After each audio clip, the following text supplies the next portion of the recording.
Hello guys, आज है 11 अक्टूबर 2021।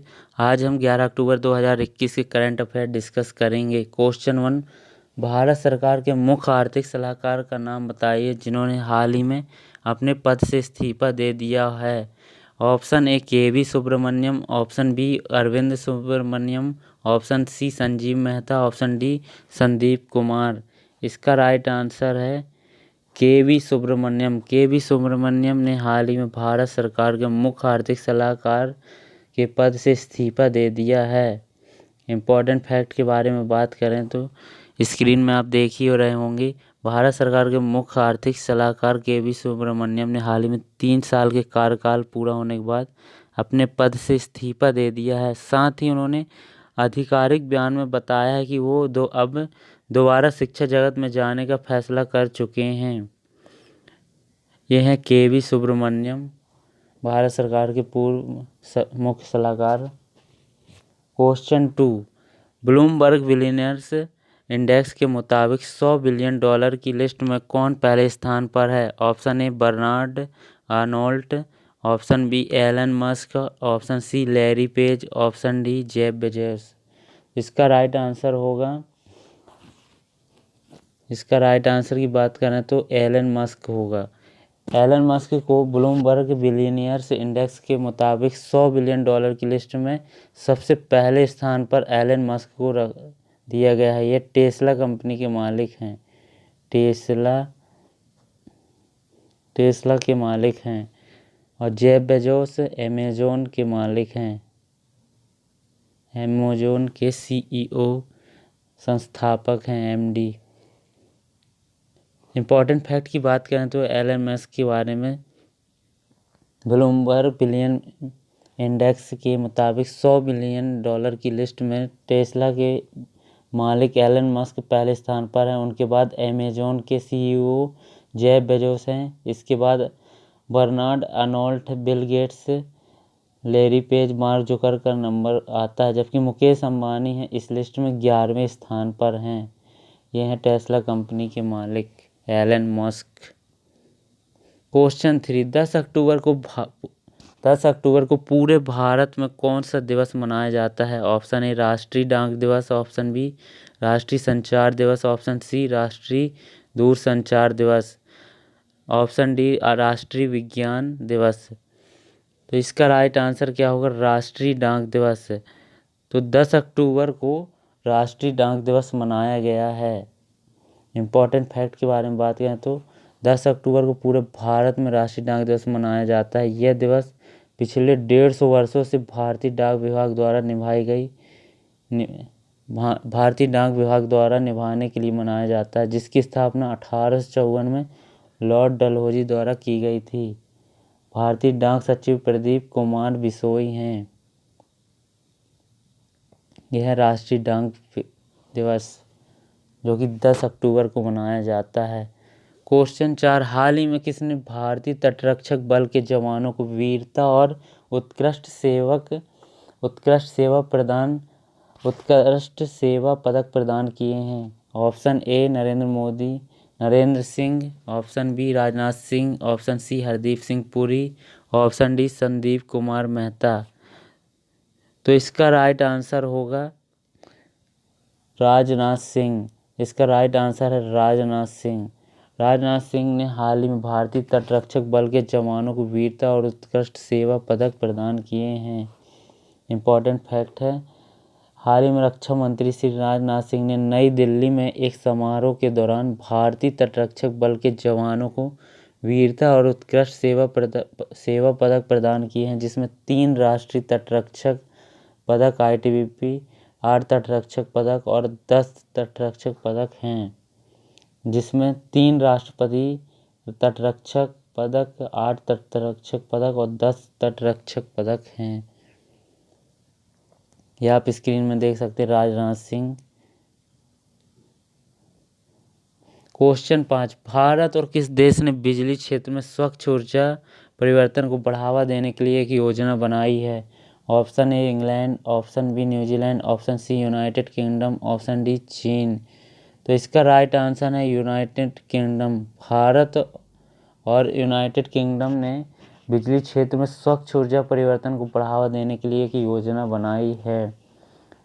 Important fact के बारे में बात करें तो भारत और यूनाइटेड किंगडम ने हाल ही में बिजली क्षेत्र में स्वच्छ ऊर्जा परिवर्तन को बढ़ावा देने के लिए एक योजना बनाई है। यहाँ पर तीसरी भारत यूके विकास साझेदारी के लिए मंत्री स्तरीय ऊर्जा वार्ता में चर्चा की गई थी।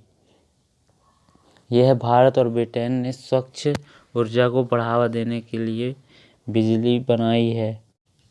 क्वेश्चन 6, भारत के सबसे उम्रदराज जीवित पूर्व राजनयिक वल्लीलथ मादथिल माधवन नायर हाल ही में कितने वर्ष की उम्र में निधन हो गया है? ऑप्शन ए 82 वर्ष, ऑप्शन बी 92 वर्ष, ऑप्शन सी 97 वर्ष, ऑप्शन डी 102 वर्ष। तो इसका राइट आंसर है 102 वर्ष। 102 वर्ष की उम्र में इनका निधन हो गया है। इम्पॉर्टेंट फैक्ट के बारे में बात करें तो भारत के सबसे उम्रदराज जीवित पूर्व राजनयिक और नौकरशाही पेशे से जुड़े वल्लीलथ माधवन नायर हाल ही में 110 वर्ष की उम्र में निधन हो गया है। वे वर्ष 1942 में भारतीय सिविल सेवा या ICS इंडियन सिविल सेवर्स में शामिल हुए थे। क्वेश्चन 7, इनमें से किसने हाल ही में shifting gears digitization and services led development report जारी की है? ऑप्शन ए विश्व स्वास्थ्य संगठन, ऑप्शन बी विश्व bank, option C Moody's, option D NITI Aayog. तो इसका राइट आंसर है विश्व बैंक। तो विश्व बैंक ने हाल ही में shifting gears digitization and services led development report जारी की है। इम्पॉर्टेंट फैक्ट के बारे में बात करें तो विश्व बैंक ने हाल ही में shifting gear digitization and services led development report जारी की है। इस रिपोर्ट के मुताबिक भारत में विभिन्न क्षेत्रों में आर्थिक सुधार असमान रहा, जबकि 2021 में मैन्युफैक्चरिंग और कंस्ट्रक्शन सेक्टर में तेजी से सुधार हुआ है।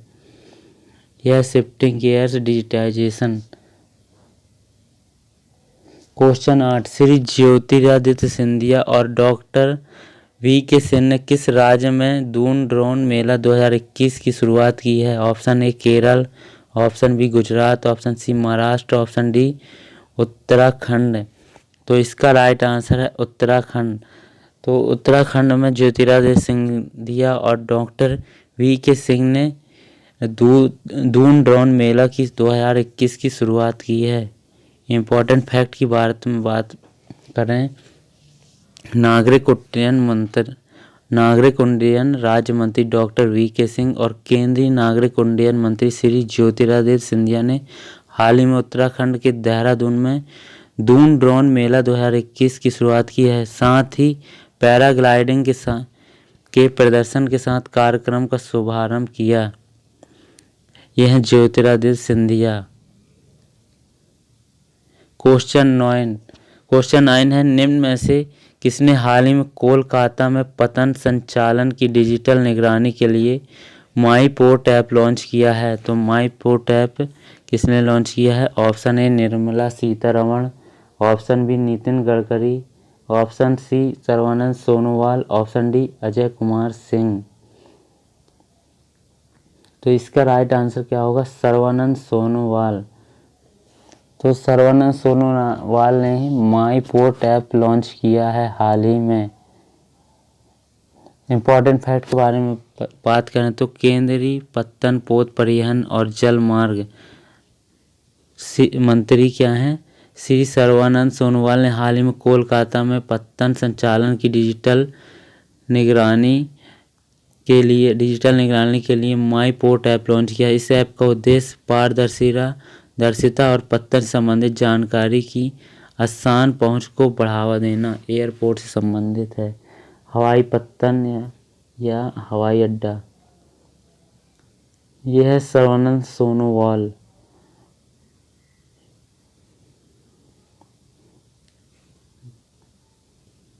क्वेश्चन 10, कौन से देश तस्करी को नियंत्रित करने के लिए संयुक्त गश्त करेंगे? Option A Bharat, option B Nepal, option C Bhutan, option D A और बी दोनों।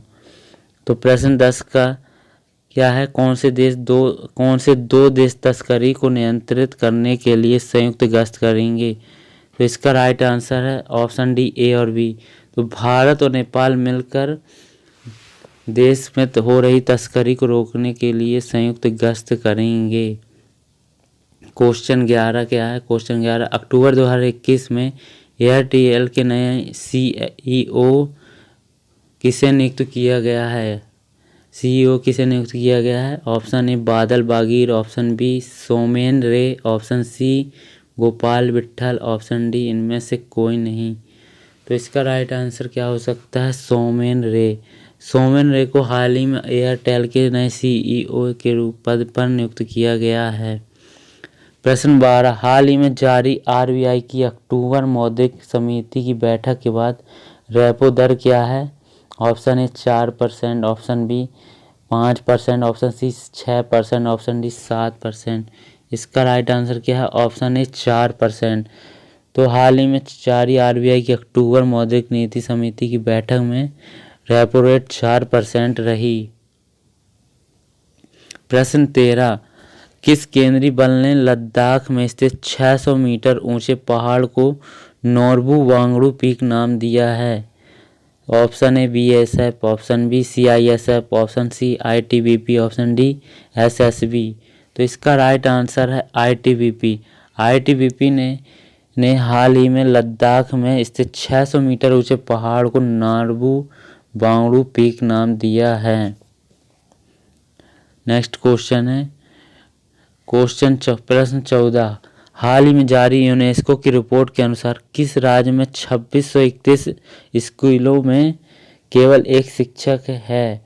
Option A Uttar Pradesh, option B Rajasthan, option C Uttarakhand, option D Tamil Nadu. तो इसका राइट आंसर है तमिलनाडु। तमिलनाडु में यूनेस्को की रिपोर्ट के अनुसार 2631 स्कूलों में केवल एक शिक्षक है। कितनी गिरी दयनीय स्थिति है हमारे भारत स्कूलों की। क्वेश्चन 15, केंद्र सरकार ने हाल ही में कितने पीएम मित्र पार्क स्थापित करने की घोषणा अपनी मंजूरी दे दी है या घोषणा कर दी है? Option A 3, option B 5, option C 7, option D 9। तो इसका राइट आंसर है ऑप्शन सी 7। तो केंद्र सरकार ने हाल ही में 7 पीएम मित्र पार्क स्थापित करने के लिए अपनी मंजूरी दे दी है। इम्पोर्टेंट फैक्ट की बात करेंगे। इम्पोर्टेंट फैक्ट है, केंद्र सरकार ने हाल ही में 7 पीएम मित्र पार्क स्थापित करने के लिए अपनी मंजूरी दे दी है, जो कि 5 वर्ष में 4,445 करोड़ रुपए की परिव्यय के साथ स्थापित किए जाएंगे। ऐसे पार्कों को स्थापित करने की घोषणा केंद्रीय बजट 2021-22 में की गई थी। इस पीएम मित्र पार्क का अर्थ है mega integrated textile region and apparel. तो इस पीएम मित्र पार्क का अर्थ है mega integrated textile region and apparel. यह PM Mitra landmark decision to empower textile sector 7 Mitra park, प्रधानमंत्री मोदी। क्वेश्चन 16, भारत के पूर्वोत्तर राज्यों के लिए किस शहर में national mission on edible oil palm business summit का आयोजन किया है? Option A Pune, option B Guwahati, option C Chennai, option D Mumbai. तो इसका राइट आंसर है गुवाहाटी। असम के गुवाहाटी में भारत के पूर्वोत्तर राज्यों के लिए national mission on edible oil palm business summit का आयोजन किया गया है। तो इसकी बात करें तो national mission on edible oil palm business summit for north eastern states. तो अपन अगर national mission on edible oil palm business summit की बात करें तो यह गुवाहाटी में आयोजित किया गया था। इसका अर्थ है national mission on edible oil palm का अर्थ है राष्ट्रीय खाद्य मिशन ऑयल पाम। देश में खाद्य तेलों की कीमतों में बढ़ोतरी को नियंत्रित करने के लिए पाम ऑयल मिशन को मंजूरी मिल गई है। पाम क्या होता है? पाम जैसे ताड़ के पेड़ों से जो खाने का तेल होता है उसको ताड़ के पेड़ों से निकाल कर बनाया जाता है। ताड़ के पेड़ों के द्वारा खाने का तेल बनाया जाता है, उसे ही कहते हैं पाम ऑयल। पाम ऑयल का क्या कहलाता है? जैसे ताड़ के पेड़ों से निकाल कर बनाया जाने वाला तेल पाम ऑयल, जिसे खाने का तेल कहते हैं। Thank you guys, please subscribe करें चैनल को और लाइक भी।